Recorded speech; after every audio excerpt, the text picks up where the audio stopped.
NewsX, I'm Rishabh Gulati. And ladies and gentlemen, this is a special edition of the Hot Mic on NewsX as we get you the voices that are making the waves in the middle of election cycle 2024. Joining us now on the broadcast, he's been the key minister of the Prime Minister's office for a decade. One of the most humblest, erudite, good human beings that you can come across. He's a candidate from the seat of Udhampur, and of course he has been the margdarshak of the election cycle under the Prime Minister as the BJP looks forward to Jammu Kashmir voting the BJP's way. He of course heads on to other parts of the country from today to help in the campaign in other parts. Jitendra Singh ji, thank you so much for joining us here on NewsX on the Hot Mic, sir.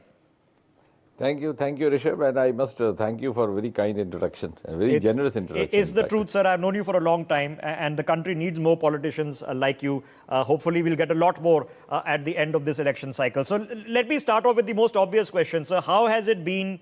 I know your seat has already voted, but Jammu is voting in a couple of days. How is the election cycle going? How confident are you feeling, both personally and for your colleagues fighting from the state? No, I think absolutely confident because the election this time, particularly the BJP campaign, has been primarily based on the development plank.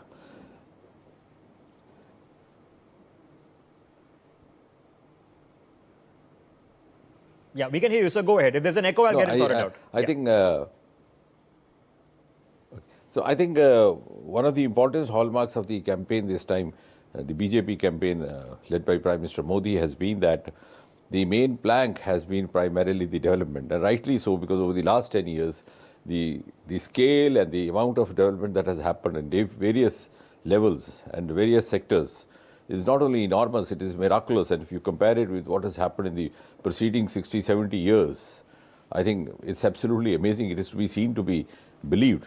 And that also holds true for Jammu and Kashmir, particularly also because Jammu Kashmir also got liberated out of certain constitutional barriers which were actually coming in the way of the mainstream development happening in this region in the same scale and speed as it was in the rest of the country.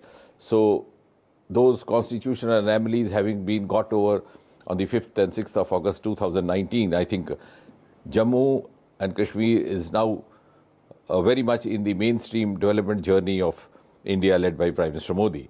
We have dozens of roads and bridges under construction. There have been a number of national projects. Even if you take my constituency alone, in the last 10 years, it is the highest railway bridge of the world is being constructed in this constituency. The longest road tunnel of the Asia is in this constituency. North India's first industrial biotech park, North India's first homeopathic college, North India's first river rejuvenation project, Devika, so on and so forth. North India's first cable stayed bridge. So it's difficult actually to enumerate all these in a brief span of time. And people have actually realized that. Even our opponents, who for obvious reasons would not accept this, and apparently for the consumption of the media and for the public consumption go on saying that no development has happened, are actually the beneficiaries of the development that has happened. They're using the same road tunnels and same education institutions which have opened up after Prime Minister Modi took over in 2014. We have the IIMs, we have the IITs, we have the AIMS, we have over half a dozen centrally aided medical colleges. So all these are actually benefiting across the sections. Most of the Modi schemes, like the toilets, the Ujjwala, have also sought to create a different kind of a political culture, that there is an effort and it's conscious attempt to reach out to those who need the most. So if it is a Pakka house being constructed, the consideration is not whose house, neither the religion nor the caste nor the creed, not even the vote bank consideration. So regardless of whatever the vote bank preference of the family or the household, if it is required to be provided there, it's being provided. So it's created a different kind of a political culture also. Okay, so let me hold you there, sir, because you are saying, contrary to, yeah, so you are saying that even if in certain areas the people don't vote for you, may not vote for you, they are still getting the houses, they will still get the toilets, they will still get the electricity, they will still get the road connectivity. Doesn't make a difference to you? No, no. What I also tried to do, add to what you're saying, say, for example, I was in the party responsibility in Uttar Pradesh. I've seen colonies and bastis, where the entire colony or the entire basti of the kacha houses has been converted into pakka houses, and maybe they were the persons or the people who had not earlier voted for Jan Sangh or Bharatiya Janata Party, but now today their conscience is also pricking them. So this appeal of adopting an approach at the level of the political dispensation, which is regardless of the vote bank consideration, is actually also leading on to the change of mindset at the end of the voter itself. So I think many voters who were earlier not voting for BJP now have a change of heart, because when they realize that this is a different kind of an approach that Prime Minister Modi has adopted. And I think that's also one reason that this is one name, Modi, which binds the entire country in a single cord. It's a heterogeneous country, north different from south, west different from east, and so on to northeast, but it's one single. And I think this is for the first time such a phenomenon happening after independence, because we have had a number of prime ministers, but they were popular in certain pockets of the country, but not having a pan-India uniform popularity. And that popularity has happened because of the kind of honest approach which has sought to be adopted in the last 10 years. Okay, so let me ask you specifics, sir, because we saw the G20 happening in Srinagar. On the New Year, we saw a lot of families come out into a newly redeveloped Lal Chowk at the Ghanta Ghar for the first time at midnight. We saw lovely scenes of children playing in the snow. It's never been seen before in our lifetimes. So what is then your definition of progress, of normalization of life? I think I'm glad you asked me that, Rishabh, because even during the G20, when I was asked that, I said we have had more than 2 crore tourists in Kashmir Valley the last year, the preceding year. Now, of course, the tourist season is on. And I think that is the biggest testimony of the normalcy having returned, because when a family plans a visit to any holiday destination, be it Kashmir or otherwise, they would not be taken in by what the media says or what the government claims. The family head would like to satisfy through his own sources whether the place is safe enough for him to carry his children, his family members there for a holiday. And having done that, only they would visit. So when we had more than 2 crore tourists, I said this is the biggest testimony of normalcy, peace having returned. And I firmly believe that peace and development share a reciprocal relationship. So when peace is disturbed, the development gets hampered, which had happened over the last 3 decades in Kashmir Valley also. So now there's a fast-track development happening in the valley as well.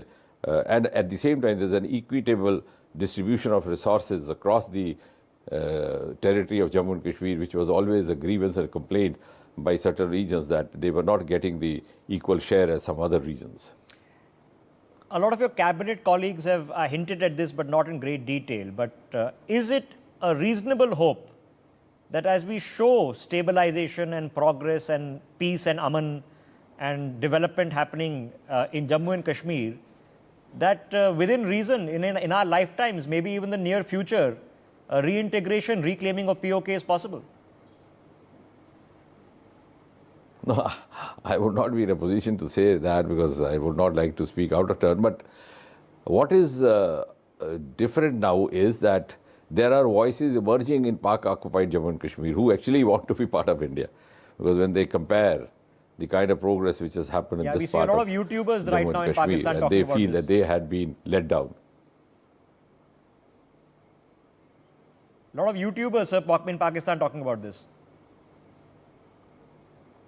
Yes, absolutely, absolutely. So I think that is the difference now, because the part of Jammu and Kashmir which somehow got to be under the illegal occupation of Pakistan has suffered immensely, both in the terms of progress, development, also in the terms of the rights being available to them in equal measure as their counterparts in the rest of the country, and also more so in this part of Jammu and Kashmir, which happens to be continuing with India compared to the illegally occupied part under Pakistan. Dr. Singh, obviously this is the first general election where the 6 seats of Jammu and Kashmir are voting separately and the 1 seat of Ladakh is voting separately. you have a incumbent candidate incumbent MP in Ladakh. You've changed the candidate this time. There has been some protests in the recent past. Do you think that the situation is normalizing there? And what's your hope for the future? No, I would not like to get into that, because you see what is difference between BJP and the other parties is the decisions over here are not taken over a dining table or by the kitchen coterie. So it's a highly disciplined political party. We have a certain pattern of working. The panel of names is prepared. It's moved, initiated from the district level, goes on to the state level. Then finally, the last decision happens in the parliamentary board. And after a lot of detailed deliberation, the ultimate decision is by consensus. And once a consensus is arrived, then it's a party, cadre-based party. The Karyakartas then follow what is being decided, because ultimately, sometimes some individuals may feel that it is not immediately to their liking. But in the long run, it's been experienced that whatever BJP as a Sangathan decides ultimately turns out to be the best interest of everybody. And it has the capacity of utilizing the services of every Karyakarta to the best of his ability in the best of the situations. So I think it's like that. It's not a party with any kind of an entitlement happening like, some of the dynasty parties. Okay. This is more of a party which hands out responsibilities depending upon the circumstances and the capabilities of the individual Karyakartas. Okay, so let's look at the larger national picture, because we've already seen 100+ million votes cast in the first phase. Another 100 million are being cast in a couple of days' time. We've seen a very interesting, energetic emergence. You're sitting in the north of India in Jammu, but in Coimbatore in Tamil Nadu, Anna Malai has been a bit of a flavor of the season. Perhaps the biggest buzz the BJP's had in the state ever. Now that the first phase is over, sir, how are the numbers shaping up in your head? Are you feeling more confident? Are you feeling better than the performance last time? What's the assessment? No, certainly. I think more and more people, and even those who were sitting on the fence till some time ago or till a few years ago, now realize.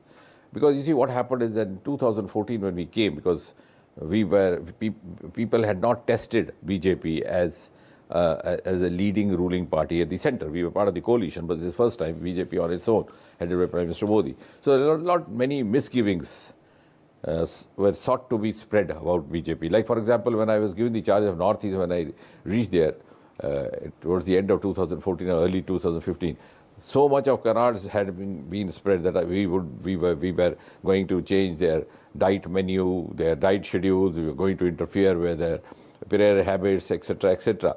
But now, at the end of 10 years, the same Northeast is being cited as a model of development under Prime Minister Modi.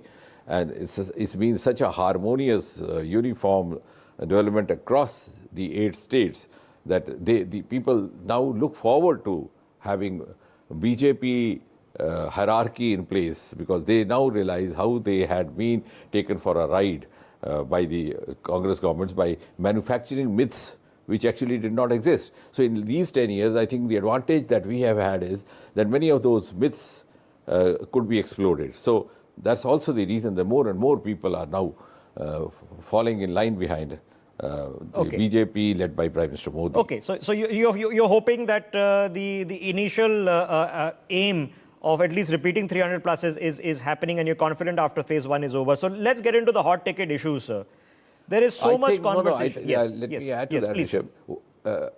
I just wish to add, the difference this time is that it is a common man walking the streets and lanes of India, of Bharat, who wants Prime Minister Modi to be there for the third time with 400 plus. It's not that a political party per se is reaching out to people.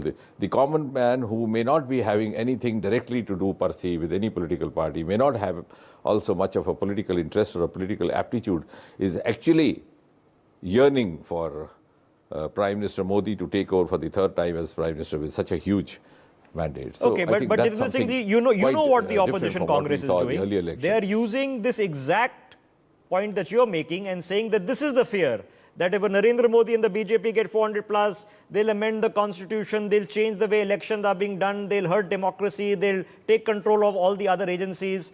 they are trying to create fear about this 400 plus mark. Yeah, Rishabh, may I answer that in two parts? A, that this is because maybe they find their dynasty politics coming to an end. So over the years, they had got used to a particular realms of politics where generation after generation, they could continue to hold the reins of power. And more so also in Jammu Kashmir, where we have seen elections where the voting was just about 10%, and they would continue to, become MLAs, MPs, and also form governments with ministers, etc., generation after generation. So that seems to be coming to an end now.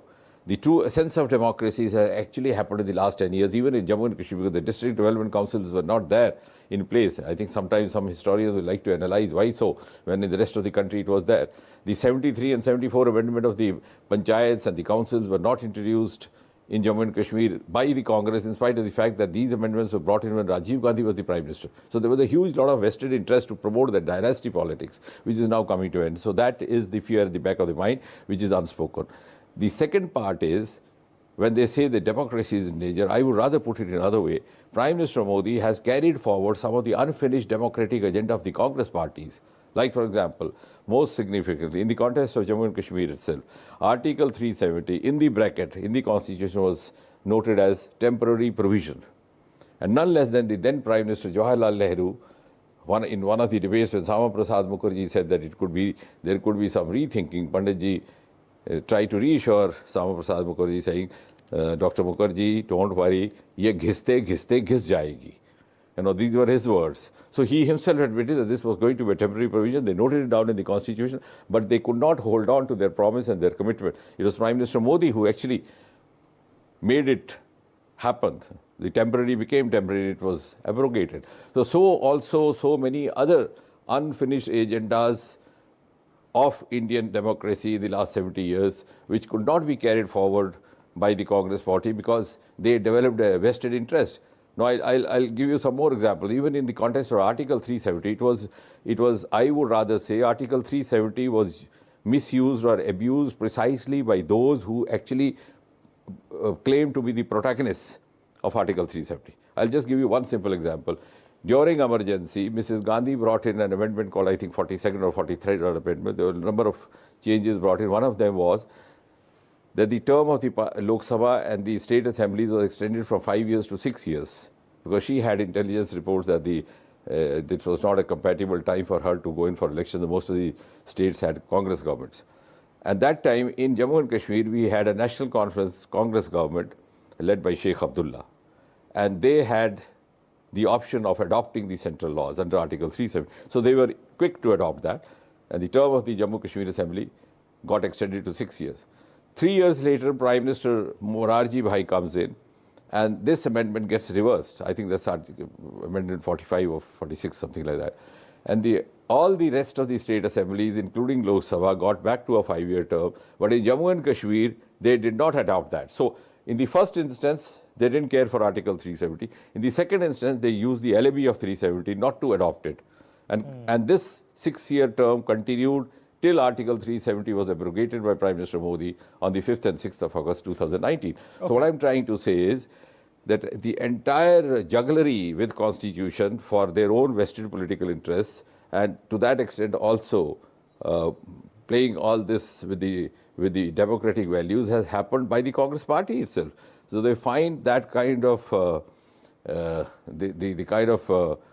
self-righteous approach that they follow. I know similar points are being made that it's now more of an objective, open democracy. President's rule has not been utilized at all in the past decade, when we've seen it utilized 70 plus times under previous government. So, okay, let's look at national issues, sir, because the hot topic issue as we speak is, you had a senior congressperson, okay, by the name of San Petroda, and he says that a concept of an inheritance tax, okay, which is colloquially known as the death tax, something that Rajiv Gandhi himself removed in 1985. It was 85% sitting there, should come back. That means if somebody in the family dies, 50% of their wealth should be taken by government. What's your position on this? Because the PM has just spoken about this in a rally. He says, it's the Congress mentality of, what's the quote? Zindagi ke saath bhi, zindagi ke baad bhi. Absolutely. Congress की लूट जिंदगी के साथ भी जिंदगी के बाद भी. I think after what Prime Minister Modi has said, there's hardly anything to add to it. I mean, that should be the last word, and I think every Indian, true Indian, realizes that. Now, what has been sought to be put across by Congress party is, on the one hand, a violation of the very fabric, the very essence of Indian democracy. On the other hand, it's also a violation of the Indian ethos and India's civilizational and cultural values. We have a family system in place which carries a certain legacy, and this seeks to be quite antagonistic to that. And what is not being said is possibly it's also a part of the appeasement approach which has been followed by the Congress party over the last 6-7 decades to appease a certain section of society for a vote bank. That's, I think, something which doesn't augur well for this. And that is something which Prime Minister Modi has worked very hard to get over in the last 10 years. Justice to all, appeasement to none. Okay, so is India different today? Because the PM has spoken about this at length, about Manmohan Singh's now infamous comment that Muslims in this country have the first recall on India's resources. Is this a different India? Have we turned the tide into a one nation, a concept of sabka saath, not me first, me first, me first? Yeah, absolutely. A, there's no longer entitlement for a section or for a family. B, everybody is equal. C, the schemes, welfare schemes are rolled out and directed very objectively, as I mentioned in the context of in the instance of the Pakka houses being constructed. So it's not on the consideration of caste, creed, religion, or even vote bank. And this is going to change the entire mindset, not only of the political class, of the common man itself. And this is precisely what is now being also recognized, acknowledged by the rest of the world, which is now looking up to India. The kind of esteem that India enjoys today in the world arena was never witnessed before. I mean, it's not an ordinary thing that when Prime Minister Modi visited DC, Washington DC, it was President Biden who put across the suggestion that some of the Indian astronauts could accompany their American counterparts to the International Space Station. So such a high esteem of the India's caliber and capabilities, which has happened only in the last 10 years. We started off, for example, our space journey with the setting up of ISRO in 1969, which was the year when America had landed the first human being called Neil Armstrong on the surface of the moon. We were still singing nursery rhymes, Chanda Mama Dur Ke. Today we are the first to have reached the southern pole. And we were always behind. I'll just give you one small example. I mean, that's how much of hard work and consistent effort has gone in making India reach that level in the last 10 years under Prime Minister Modi. For example, I'll just give you one small instance. Television happened in USA in 1950s. And the famous debate of 1960, presidential debate, which turned the tables in favor of John Kennedy, Richard Nixon lost, was a TV debate which demonstrated Kennedy's extraordinary oratorial skills, and he carried the day. In India at that time, we did not know what is TV about. We did not know what is TV debate about. It happened here only somewhere in the early 70s. Today, we are among 6 or 7 elite nations of the world which are into quantum technology. So we are not behind anyone. Or maybe in certain areas, we are half a step ahead of others. So India has, under Prime Minister Modi, very emphatically, very evidently proved its mettle. It's also its level of capabilities and capacities to achieve what others can do, not only the equal measure, but even perhaps in certain ways better than others. So let me ask my last question on that, because the Nature magazine has written about this, about India's scientific mettle. We know we've had the Aryabhattas. The Higgs boson is, of course, named after an Indian. But getting the R&D capacity here, because you're, of course, hoping that the BJP government returns in just over a month's time. And I'm assuming that the plans, many plans are still pending. You probably can't share all of them with us. But in terms of science and R&D and creating a scientific nerve center in this country, what can we do, sir? I think we never lacked scientific acumen in this country. There was no lack of talent, no lack of potential, no lack of commitment. no lack of hard work. If you recall those photographs, archive photographs of Sarabhai carrying some of his goods on the carriage of bicycle, you would realize what we were lacking was an enabling milieu which is to be provided by the policy makers of the country, which is to be provided by the political leadership. And that absence of that enabling milieu led to curtailment or lack of resources, which was an impediment. And that is precisely what has been made up after Prime Minister Modi took over. One of the reasons that we have made a quantum jump in space technology in the last few years is that Prime Minister Modi allowed us to open it to public-private participation. In just about 6, 7, 8 months, from 1st April to 31st of December in 2023, we had an investment of more than 1,000 crore private investment. From space startups have gone from 1 to 3 digits. So this is kind of enabling, because if you have to compete at the world level, as we seek to, as we also aspire to, we have to meet the global benchmarks. Okay. Our strategies have to be global. Our parameters have to be global. And that is something which has been sought to happen in the last 10 years. As far as R&D and science and technology. Now, the new National Research Foundation. Yes. I just want to mention that National Research Foundation, which has been made, which was moved in the Parliament recently in the very first session that happened in the new Parliament House, which is being named Anusandhan.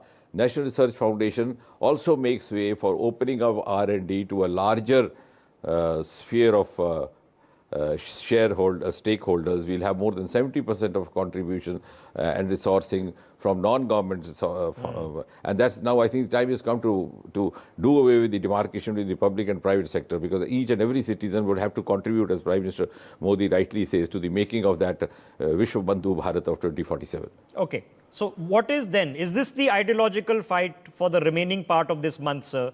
That this is Viksit Bharat, about development versus caste census, wealth redistribution, death tax, more tax or taxation when it comes to minorities, Hindu versus Muslim? Is there a fundamental ideological fight in this election? No, I think as far as the Bharatiya Janata Party and led by Prime Minister Modi is concerned, we have been very deeply rooted into our legacies, our heritage, our ethos, our values, and at the same time I think there's been a very successful and cautious attempt to blend them very optimally with the modern technology and modern science. Like this is the government which has set up a traditional digital library, traditional knowledge digital libraries. It's called TKDL. I'm glad that it happened through the department which I am related to. So we are combining our traditional knowledge, traditional ethos, traditional values, the most modern. Even in the construction of Ram Mandir, that sun glow which you saw the other day, 3 days back, was actually designed and planned by the Indian Institute of Astrophysics, Bengaluru, which is a part of the Department of Science and Technology. So we have tried to blend, because we have a very rich heritage knowledge, which is available only and only to India. And similarly also in the manifesto we have mentioned coast. So deep sea mission is being floated out. We have a 7,500 long kilometer coastal area, only country which has an ocean named after India. So we are combining the best of our traditional ethos with the best of the modern technology, not depriving ourselves from either of the two. And I think that is something which has most optimally happened because of the encouragement, the patronage, the indulgence we received from Prime Minister Modi. Okay, Jitendra Singh ji, all the best for what remains of the poll campaign in Jammu and Kashmir. I know you headed other parts of the country to contribute to the party's campaign there. And of course, thank you very much for joining us on this telecast. Thank you, Rishabh. Always a pleasure. Always a pleasure talking to you. Pleasure was mine, sir. That was Jitendra Singh on the hot mic. We take a break. See you in a minute.